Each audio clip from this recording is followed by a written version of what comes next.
እቺው ናት ዱንያ። አዎ እቺ ናት ዱንያ። የሰው ልጅ ገንዘቤ ገንዘቤ ገንዘቤ ይላል አለ አላህ ሱብሓነሁ ወተዓላ በሐዲስ አልቁድሲ። ያንተ ገንዘብ 3 ናቸው አለ። በልተ የጨረስከው፣ ለብሰ የጨረስከው፣ ሰድቀ ያሳለፍካቸው ናቸው። ከዚህ ውጪ የኛ ገንዘብ አይደለም። ለነገው አገራችን ለቀብር ስንቃችን ጥሩ ዱንያ የሚሆነን ሞተንም አላህ ይርሐሙ የሚያስብል ስራ ሰርተን ስናልፍ ነው። ለዚህ ለጠፊ ዱንያ አይዞሽ አትጨነቂ እህቴ። ለዚህ ለብልጭ ልጅ ዱንያ አይዞ አትጨነቅ ወንድሜ። ዱንያ ሰበሰብካት ከሶስቱ አልፍ። እቺ ናት ዱንያ። ያቺ የዘላለም አገር የምትባለው ታላቋ አገር ለነዛ በምድር ላይ መኮፈስ ለማይፈልጉ ሰዎች ነው ይላል። አንድ ትልቅ አገር ሁሉም ይጠብቃል። የትኛውም እምነት ያው ሰማይ ቤት እንገናኝ ይላል ወይም መንግስተ ሰማያት እንገናኝ ይላል። እኛ የውመል ቂያማ እንገናኝ እንላለን። ሆነም ቀረ የሰው ልጆች በአብዛኛው መቀስቀስ እንዳለ ወይም አላህ ፊት መቆም እንዳለ ያምናሉ።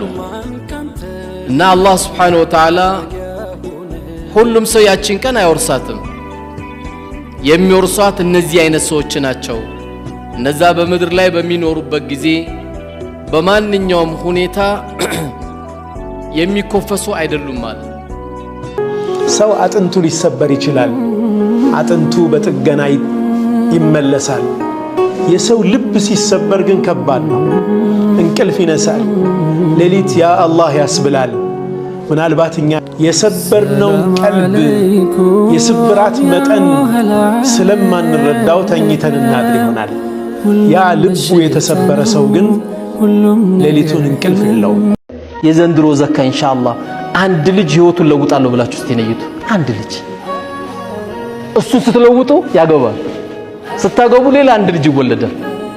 የዛሬ ዓመት የልጅ ዘካ ይሰጣል።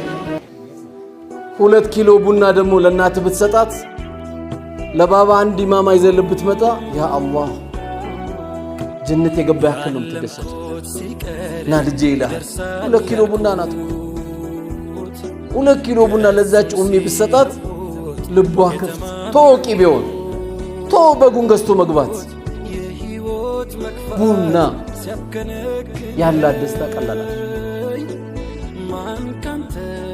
አባትን የሆነች እንካ ባባሲ ለቅሶ ላይ ተሳተፋለህ፣ ሰርግ ላይ ተሳተፋለህ፣ አንዳንድ ነገር እንዳይከሰትብህ እቺን ብር ያዝ ብለህ ስትለው ሱብሃንአላህ የሚያደርግልህ።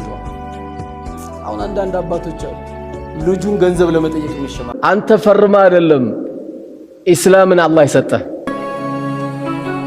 አላህ መርጦ ነው እስልምናን ይሰጠህ። ይህንን ጸጋ ሲሰጠን በወንድሞቻችን ላይ መመቅኘት አናቆም። አንዳንዴ እንትና ምን ሆነ፣ እንትና ምን ሆነች፣ ለምን ታመመች ተብሎ እኮ ከሥራ ውጭ የሆኑ ሰዎች አሉ። በመቀኛ ከዛም ከጠንቋይ ከዚህ ከአድባር ከዚህ ከቆሌ ከጅኒ ያርገው